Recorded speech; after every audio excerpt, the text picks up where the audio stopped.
E aí, gente, tudo tranquilo? Bom, na aula de hoje a gente vai dar continuidade ao assunto sobre as reformas, né?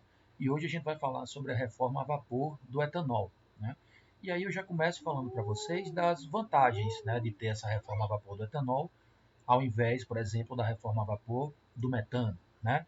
Então, uma das vantagens é que esse líquido ele é derivado da biomassa, né? Ou seja, ele é uma fonte neutra de dióxido de carbono, né? Outra vantagem é que ele pode ser produzido a partir de uma grande variedade de biomassa. Então, a gente tem etanol hoje sendo produzido pela cana-de-açúcar, que é o mais utilizado aqui no Brasil, mas a gente pode também produzir etanol a partir do arroz, né, e a partir de outras fontes, de outras biomassas. Outra vantagem é que a infraestrutura de produção e distribuição desse etanol já está bem estabelecida, né, como no Brasil e nos Estados Unidos, tá bom? Principalmente porque a gente sabe que hoje a gente utiliza esse etanol misturado a gasolina, né?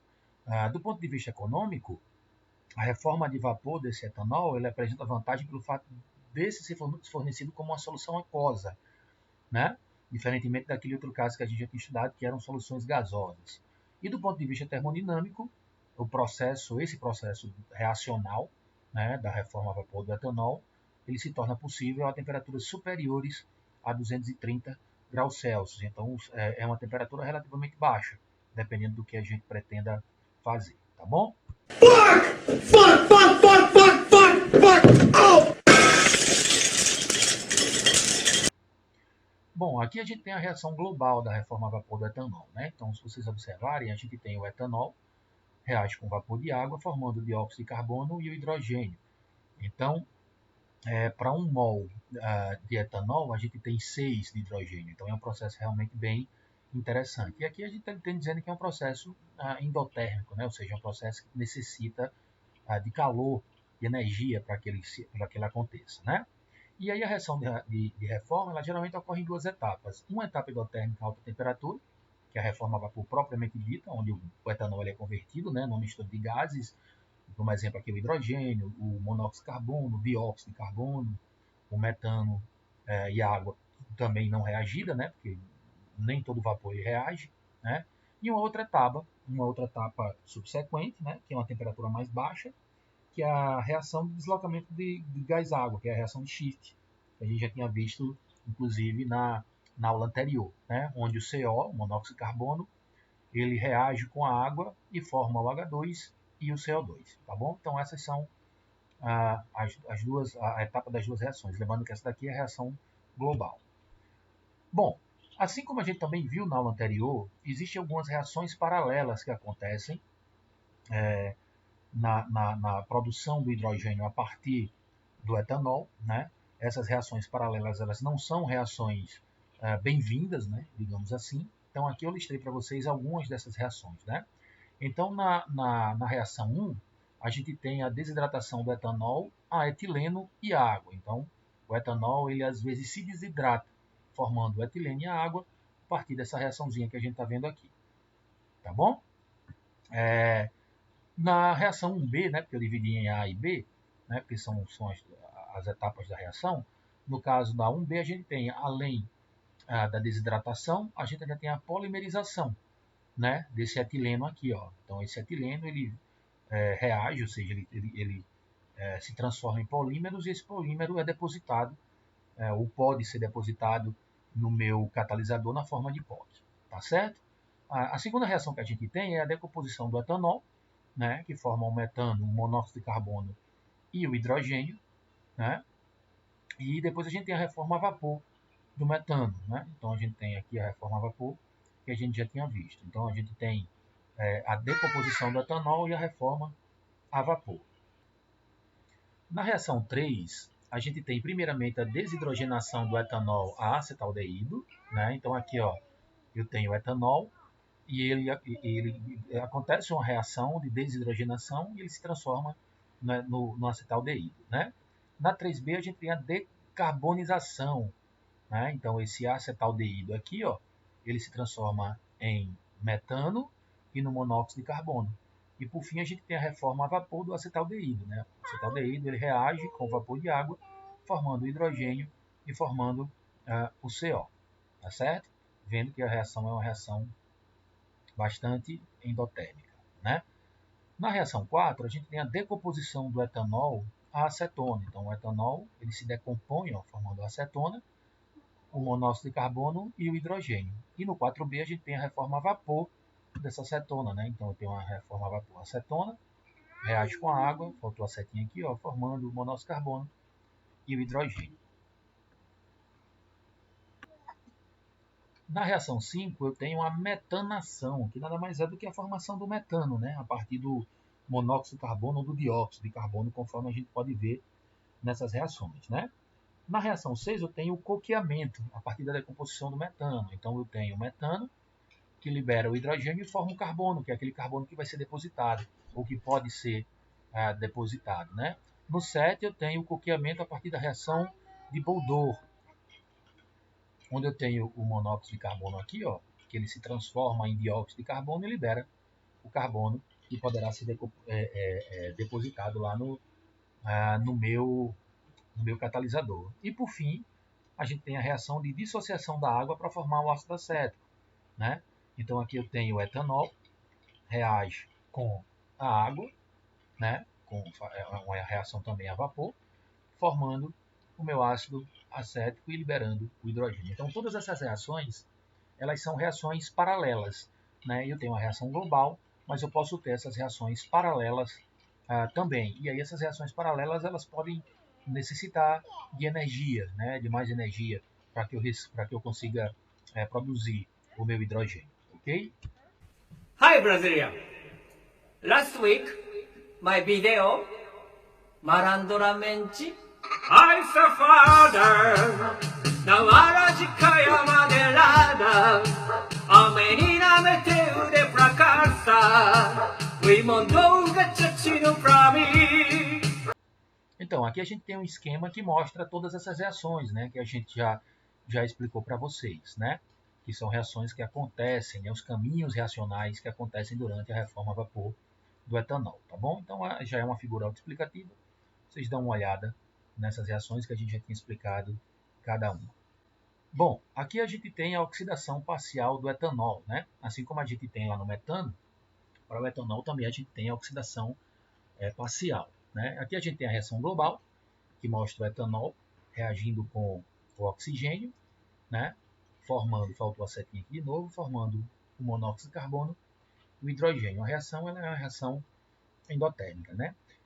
Essa reação, essa oxidação parcial do etanol, ela tem desvantagem em relação à reforma a vapor, né? Uma delas é que para que eu consiga atingir altas conversões, eu preciso adicionar calor, né? Através do aquecimento do reator responsável pela reforma, né? Em alguns catalisadores que contêm metais nobres, por exemplo, essa temperatura ela pode chegar a 800 graus Celsius. Então, é uma temperatura bem acima daquela que a gente viu, que era de aproximadamente 300 graus, né?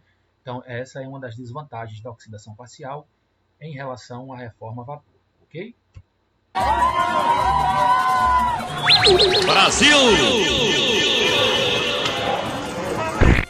Bom, a gente tem também a reforma autotérmica, né, do etanol, que como a gente já viu, é uma combinação da reforma a vapor com a oxidação parcial, né, do etanol, né, onde o calor da reação resultante ele é aproximadamente nulo, né?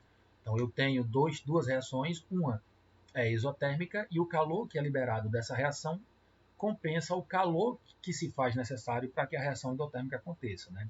Então aqui a gente tem a reação, né, que é uma reação global. Então aqui eu tenho o etanol, reage com a água, né, em uma etapa, né, com vapor e depois com o próprio oxigênio, formando o monóxido de carbono e o hidrogênio, né? E aqui a gente tem a entalpia que é aproximadamente zero, tá certo? Então, fazendo uma análise termodinâmica, né, para a reação de reforma autotérmica, quando a gente acopla, né, essa reação da reforma do vapor e a oxidação parcial, né, que é a nossa reforma autotérmica, a gente tem, se vocês observarem, uma diminuição, né, do metano, ou seja, a conversão do metano ele começa a acontecer de forma mais brusca a partir de 700 graus. Né? Então, esse metano ele vai diminuindo e vai tendo o surgimento do hidrogênio. A partir aqui de uma temperatura de 950 mil graus, eu já tenho praticamente a conversão total do hidrogênio. Tá certo? Vai Cocu para cobrança. Ele, Tafarel. Vai partir Cocu. Na perna esquerda. Ele, Tafarel! Bom, catalisadores ativos para a reação de reforma do etanol, né? Então a gente tem alguns catalisadores que são clássicos, como o níquel, o cobalto e o ródio, né? Que são depositados em superfícies de óxidos, como a alumínio, por exemplo, e o óxido de lantânio, né? Eles são bastante estudados já. E desses três catalisadores que eu falei para vocês, o níquel é aquele que está sendo mais utilizado justamente porque ele tem uma alta atividade na quebra das ligações de carbono-carbono e um custo relativamente baixo, né? Entre esses três, o níquel é o que está sendo mais utilizado, né? As reações de reforma de etanol, eles têm alguns passos catalíticos, né? Que a gente pode falar aqui rapidamente. Então, a gente tem primeiro a desidrogenação do etanol, né? O etanol ele perde o hidrogênio, né? Depois a quebra da ligação carbono-carbono por intermédio da superfície, né? Para produzir o monóxido de carbono e o metano, tá? E a reforma a vapor dos produtos intermediários para gerar o hidrogênio, tá bom? E aqui eu trago a informação de que a influência, né, da natureza, tanto do metal como do suporte, na característica do catalisador, né, suportado, assim como a escolha dos elementos, enfim, que vão fazer parte desse sistema catalítico, né, eles são fatores muito importantes no desenvolvimento desses catalisadores suportados, né? Então, assim, é preciso, e já existem muitas pesquisas hoje em dia, trabalhando no metal e no suporte, né? E cada vez mais a gente vai ver outras pesquisas se aprofundando para tentar deixar esse processo o menos oneroso possível.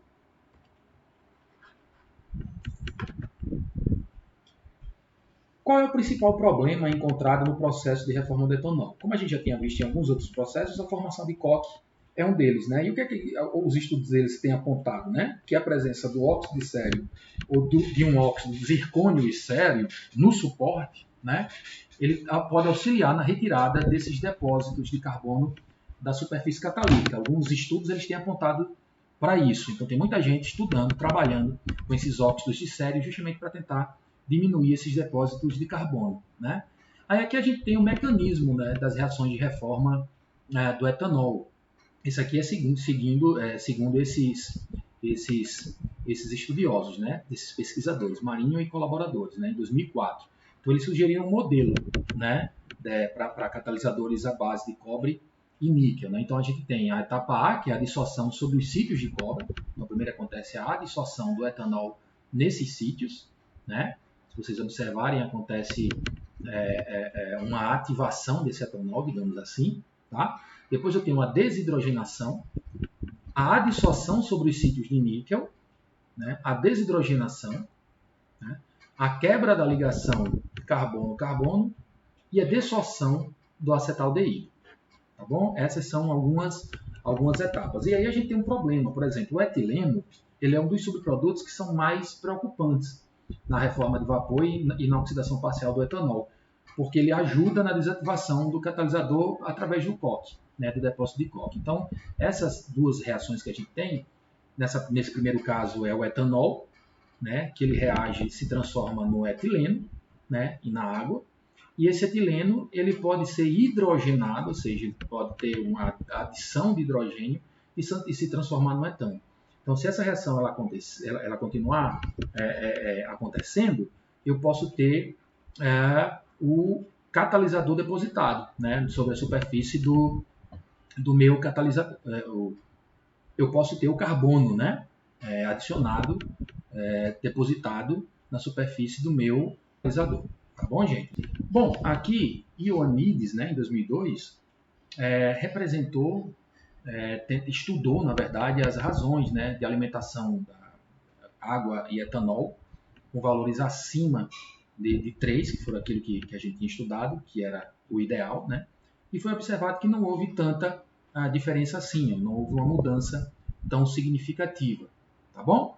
Nesse estudo dessa variação dessa razão, água e etanol, tá bom? A gente pode chegar à conclusão de que realmente a temperatura é uma das variáveis que são mais importantes, né, para eu ter uma melhor conversão do hidrogênio.